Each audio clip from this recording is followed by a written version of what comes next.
मैं सच्ची कहानियाँ सुनाना पसंद करता हूँ, झूठ बोलने से बचता हूँ। मैं आपको 3-4 छोटी छोटी कहानियाँ सुना रहा हूँ। ये सारी कहानियाँ सच्ची हैं, 1-1% सच्ची हैं, पर मैं किसी का नाम नहीं लूँगा। जिनकी कहानी है उनका नाम नहीं लूँगा, उनकी प्राइवेसी का मामला है। पर हाँ, सच्ची कहानियाँ हैं। अच्छी बात है कि इन कहानियों के किरदार हम लोग नहीं बने, ईश्वर करे हम कभी ना बने, लेकिन कहानियाँ सच्ची हैं। जब मैं दिल्ली आया था 1990 में, मैं हरियाणा के एक शहर से, भिवानी से दिल्ली आया था पढ़ने के लिए।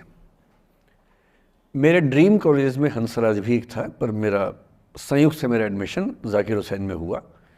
मेरे अंक ठीक थे, यहाँ हो सकता था, पर मैं तो नई दिल्ली स्टेशन पे उतरा, बाहर निकला, पता लगा वहीं एक कॉलेज है, वहीं एडमिशन ले लिया मैंने। तो लोगों ने कहा कि यार कैंपस बड़ा अच्छा होता है। मैंने यार क्या फ़र्क पड़ता है, कॉलेज कॉलेज होता है, छंडो, यही छंडो में सिखाने आया हूँ आप लोगों को। ठीक है, स्टेशन से निकले वहीं कॉलेज है, मैंने घर जाना होगा तो आराम से कॉलेज से निकल जाएंगे, क्या रखा है कैंपस में। पर मेरा एक दोस्त जो मेरे साथ ही आया था उसी शहर से, उसने एडमिशन हंसराज कॉलेज में लिया। मैं और वो स्कूल के डिबेटर्स थे, डिबेटिंग में हम लोग स्कूल टाइम से काफ़ी एक्टिव थे। डीयू में आए तो यहाँ भी एक्टिव रहे।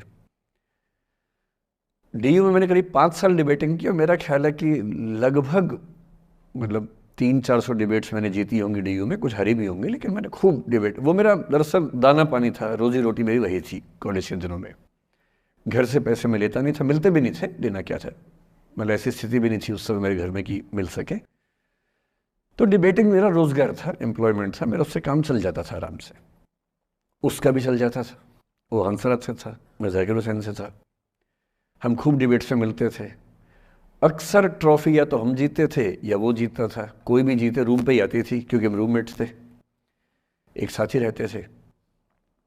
वो मुझसे योग्यताओं के मामले में 21 था, बल्कि अगर वो 21 था तो मैं 15 ही रहा हूँगा या 12 रहा हूँगा, 22 या 21 तो नहीं रहा हूँगा, मुझसे बेहतर था योग्यताओं में, बड़ा अच्छा व्यक्ति था।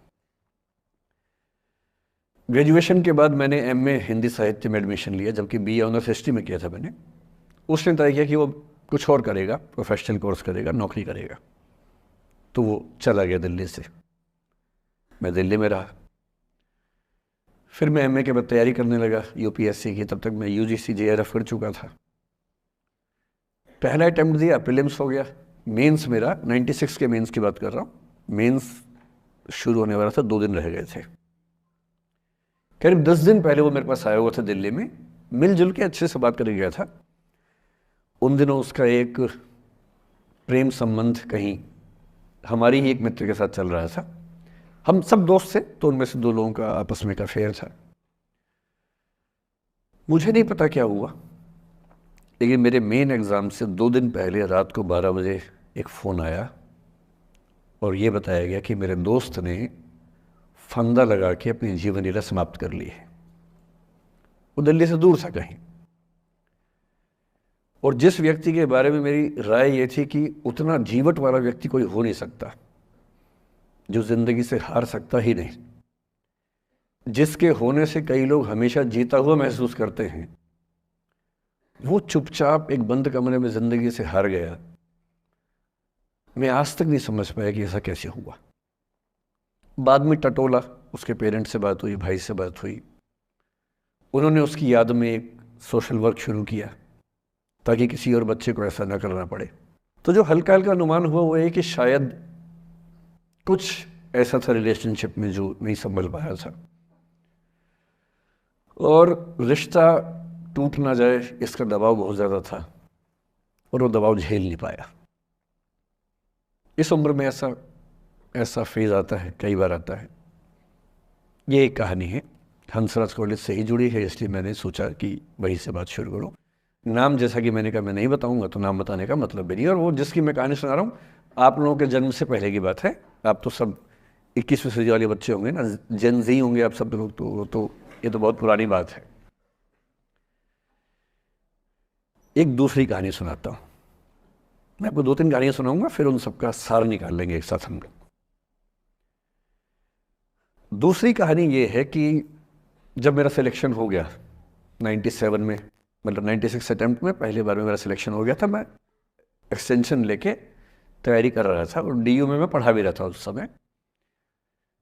तब मैं शायद डीएवी कॉलेज में था या अग्रसेन को, मैं 2 जगह पढ़ा है डीयू में, तो उनमें से किसी कॉलेज में पढ़ा रहा था उस समय में। तो उस समय एक लाइब्रेरी है कैंपस में ही, सेंट्रल रेफरेंस लाइब्रेरी, आप जानते होंगे, CRL बोलते हैं, जो विवेकानंद जी की स्टैचू है उसके सामने ही वो लाइब्रेरी है। उस लाइब्रेरी में नीचे सब बैठ के पढ़ते हैं और टॉप फ्लोर पे रिसर्च फ्लोर है जहाँ MPhil PhD वाले बच्चे पढ़ते हैं। मैं उस समय शायद PhD कर रहा था या MPhil खत्म हुई थी, वहीं बैठता था, पढ़ता था रोज़। कई दोस्त पढ़ते थे हम लोग वहाँ।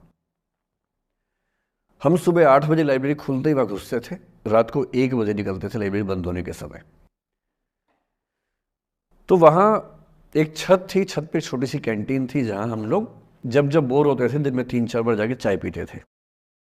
चाय पी ली, बिस्किट खा लिया, थोड़ी गप्पे मार ली, वो सब वहाँ करते थे। तो वहाँ मेरे बहुत सारे दोस्त थे, उनमें से कई लोग अब बहुत सीनियर सिविल सर्वेंट्स हैं, कुछ लोग प्रोफेसर्स हैं डीयू में।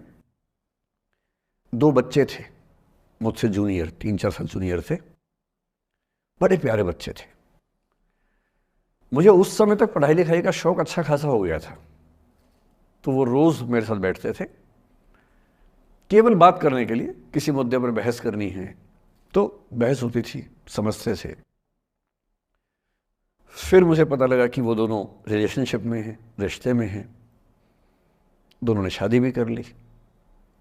उनकी योजना डीयू में पढ़ाने की थी या सिविल सर्विस की भी थी शायद, पता नहीं। मेरा इंटरेक्शन बहुत ज़्यादा उसके बाद रहा नहीं उनसे, क्योंकि मैं सर्विस में चला गया था। इतने जिज्ञासु बच्चे थे दोनों, इतने जिज्ञासु कि उनसे मिलकर तबीयत खुश हो जाती थी, कि हर चीज़ जानने का मन करता था उनका, हर विषय पढ़ने का मन करता था। एकदम जीवन से भरे हुए बच्चे, आंखों में चमक ऐसे। फिर दोनों की शादी हुई तो मैं शादी में जा नहीं पाया, क्योंकि मेरा रिश्ता सिर्फ लाइब्रेरी में 1 घंटा गप मारने वाला था, उससे ज़्यादा था नहीं रिश्ता उनके साथ। फिर सुनता रहता था कि मैं सब बढ़िया चल रहा है, पढ़ाई कर रहे हैं, तैयारी कर रहे हैं। इंटरकास्ट मैरिज की उन लोगों ने, खूब हंगामा हुआ, दोनों घर में तलवारें खिंच गई, किसी तरह से तलवारें संभाली गई, मैनेज हुआ, दोनों साथ रहने लगे।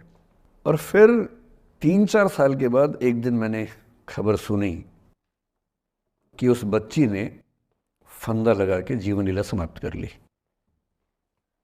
ये बात भी दिल्ली विश्वविद्यालय की है, उस दौर के सब लोग इस कहानी को जानते हैं। मेरे ख्याल से ये दोनों कहानियाँ आपकी प्रिंसिपल मैडम जानती होंगी, नहीं ध्यान कर पाएंगे तो मैं उनको जैसे नाम बोलूँगा अकेले में वो तुरंत समझ जाएंगे मैं किसकी बात कर रहा हूँ। मैं आज तक नहीं समझ पाया कि ऐसा क्या हुआ होगा। तो बाद में अनुमान जो हुआ वो ये, इंटरकास्ट मैरिज, परिवार का दबाव, समाज का दबाव, आपस के दबाव, टॉक्सिक रिलेशनशिप, अंत में उस दबाव को न झेल पाना और जीवन समाप्त कर देना, ये हुआ। ये 2 घटनाएं हैं। एक तीसरी घटना ये है कि दिल्ली में आज से 25 साल पहले घटना घटी। आप लोग तब बस पैदा हुए होंगे, घुटनों में चल रहे होंगे, या उससे 5-7 साल पहले की बात रही होगी। ये घटना दिल्ली के सब सीनियर लोग जानते हैं, जिनकी उम्र 35-40 साल है वो सब जानते हैं इस घटना को। मोबाइल फ़ोन में वीडियो नया नया आया था उस समय, अब तो आपके हर फ़ोन में वीडियो है, अब तो सामने भी है, ताकि आप वैसा वाला मुंह बना के सेल्फी खिंचवा सके। पाउट बोलते हैं ना, मैं उसको देसी भाषा में सूअर जैसा मुंह बोलता हूँ, और वैसा ही बनता भी है, क्यूट क्यूट सा सूअर जैसा मुंह बना के लोग सेल्फी खिंचवाते हैं, उसको बोलते हैं पाउट। तब तो कैमरा फ़ोन में पहली बार आया था, तब लोग अभ्यस्त नहीं थे। अब जैसे आप लोग कितने अभ्यस्त होंगे, हम भी होने लग गए अब तो। अब हम किसी से बात करते हैं तो हम ये एज्यूम करके चलते हैं कि उसने फ़ोन में कुछ ना कुछ ऑन कर रखा होगा, या तो आवाज़ रिकॉर्ड करेगा या वीडियो बनाएगा। तुम कितने केयरफुल होकर बोलते हैं, कितने कॉन्शियस रहते हैं। और सर्विलांस सोसाइटी की सबसे बुरी बात यह है कि हम हमेशा चौकन्ने रहते हैं, हम सहज हो ही नहीं पाते। सहज रूप से 2 लोग बात कर लें, हो ही नहीं पाता। तो मैं तो अपने ऑफिस में कई बार ऐसा करता हूँ, जब हम 3-4 लोग बैठते हैं इनफॉर्मल बातचीत के लिए, हम सब अपना अपना फ़ोन कमरे के बाहर छोड़ के आ जाते हैं, फिर 2 घंटे बात करते हैं, इस भय से मुक्त होके कि कहीं कोई रिकॉर्ड तो नहीं कर रहा। ये हालत है आज की। उस ज़माने में तो फ़ोन थे। मोबाइल फ़ोन आया था भारत में लगभग 1995 के आसपास पहली बार। बड़ा महंगा था, 16 रुपये प्रति मिनट इनकमिंग, 16 रुपये प्रति मिनट आउटगोइंग, ये रेट से उस समय। और फ़ोन वो थे जिनसे आप कील भी ठोक सकते हैं, वैसे वाले फ़ोन थे, बटन वाले फ़ोन थे। नोकिया एक कंपनी थी, उसके फ़ोन हुआ करते थे। उसके 4-5 साल के बाद क्या हुआ, पहली बार किसी कंपनी ने फ़ोन में कैमरा लगा दिया। ये बात उस समय के लोग नहीं समझते थे। जब भी नई तकनीक आती है उसको समझने में टाइम लगता है। जो पहले समझते हैं फ़ायदा उठा लेते हैं, जो थोड़ा लेट समझते हैं वो उसका नुकसान उठाते हैं। उस समय दिल्ली के एक प्रसिद्ध स्कूल में 11वीं-12वीं क्लास के 2 बच्चों में आपस में कोई रिलेशनशिप रही होगी। वो दोनों किसी ऐसी सिचुएशन में थे जो सिचुएशन बहुत ही प्राइवेट किस्म की थी, बहुत निजी किस्म की थी, जिसको पब्लिक नहीं कर सकते। कुछ फिजिकल रिलेशनशिप जैसा मामला था।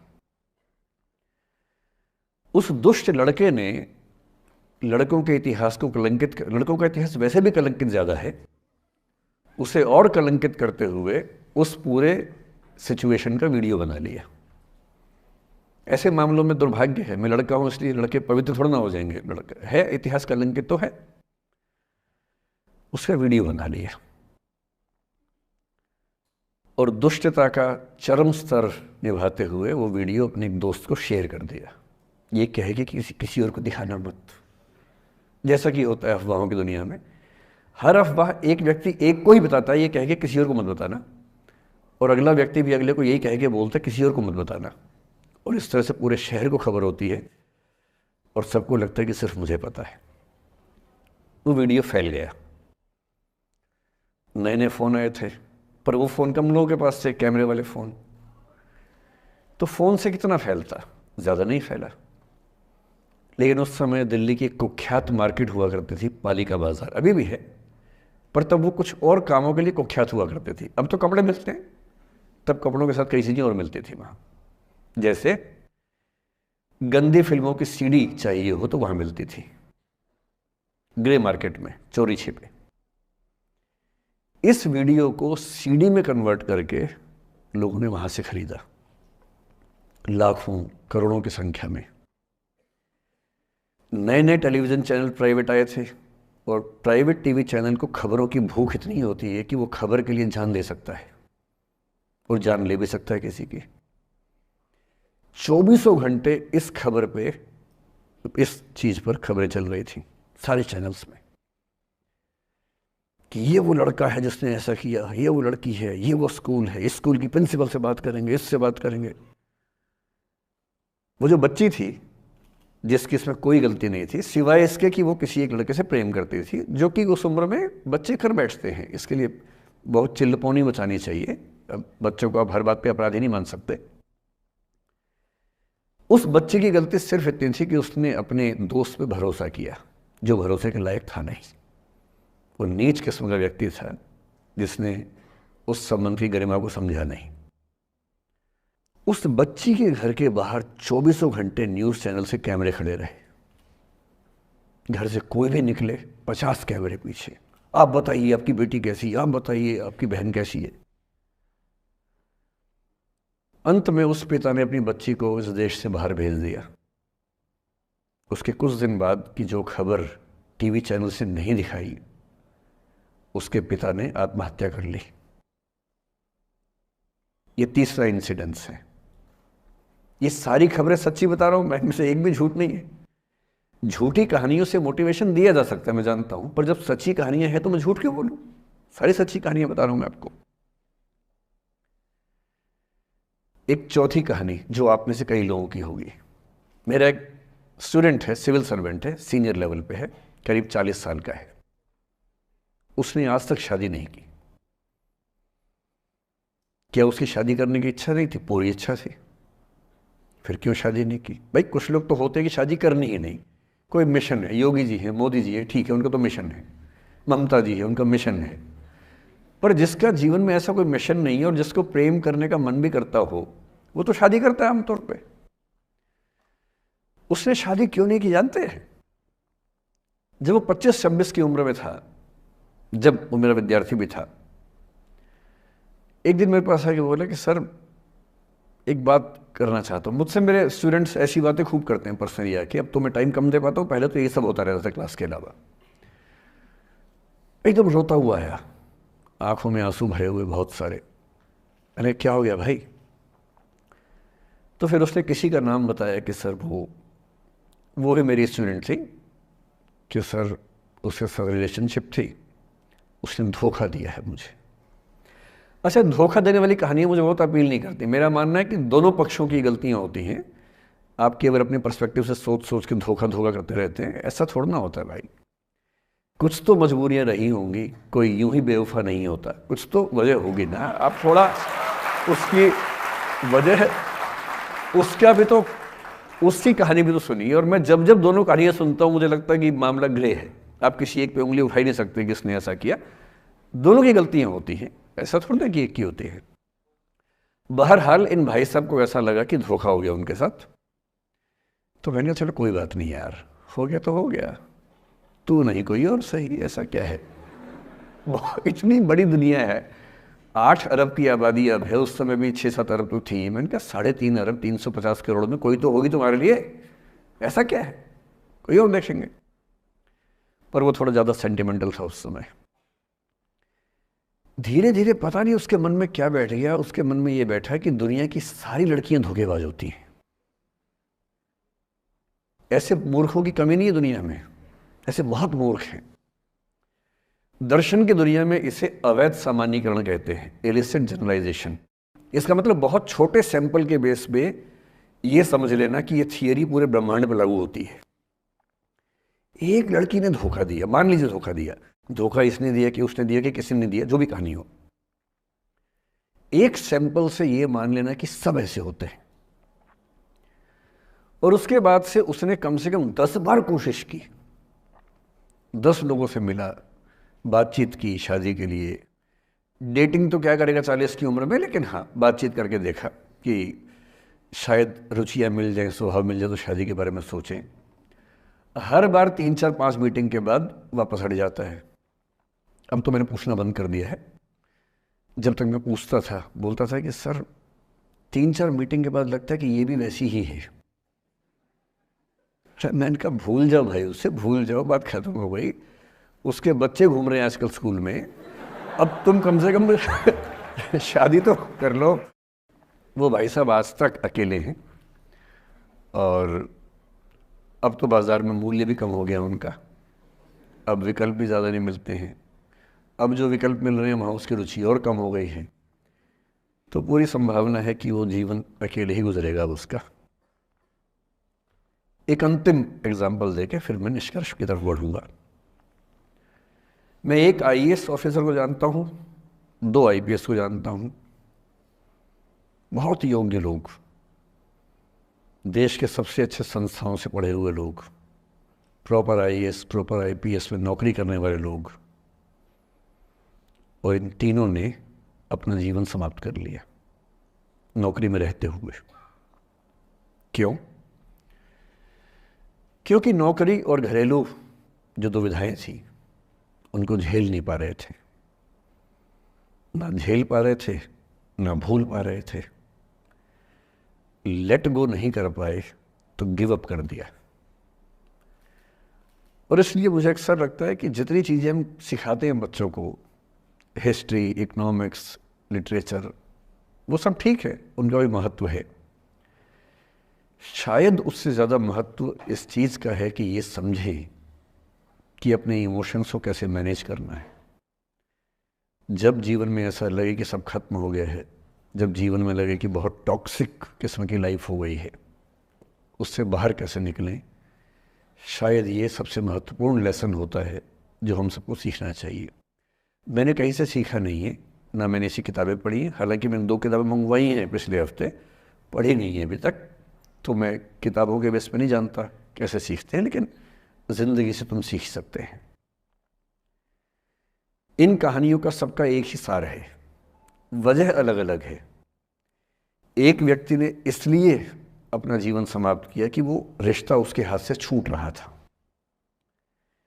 एक ने इसलिए जीवन समाप्त किया कि रिश्ता बन गया था पर समाज के दबाव, घर के दबाव मैनेज नहीं कर पाए। एक ने ज़िंदगी भर शादी नहीं की सिर्फ इसलिए कि वो पुरानी यादों को भूल नहीं पाया। अरे एक बार गलती हो गई तो हो गई, आगे तो संभावना जीवन में है भाई, क्यों इतना हावी रखना उसी दिमाग के ऊपर। कुछ लोग देश की सबसे अच्छी नौकरी में होकर हर पैमाने पर सफलता की हर कसौटी पर खरा उतरने के बाद जीवन नहीं बचा पाए, क्योंकि दूसरों की नज़र में आप बहुत सफल हो जाए, अपनी नज़र में शून्य हो, तो फिर जीवन कैसे बने, जीवन कैसे बचे। इन सारी कहानियों का मूल भाव एक ही है, अगर आप खुद को हैंडल नहीं कर सकते तो दुनिया को क्या हैंडल करेंगे। दुनिया को हैंडल करने से पहले खुद को हैंडल करना सीखना पड़ता है, और उसका सबसे आसान जो रामबाण उपाय है उसको बोलते हैं द आर्ट ऑफ लेटिंग गो, जाने दो। वो अफसाना जिसे अंजाम तक लाना ना हो मुमकिन, उसे एक खूबसूरत मोड़ देकर छोड़ना अच्छा। साहिर ने लिखा,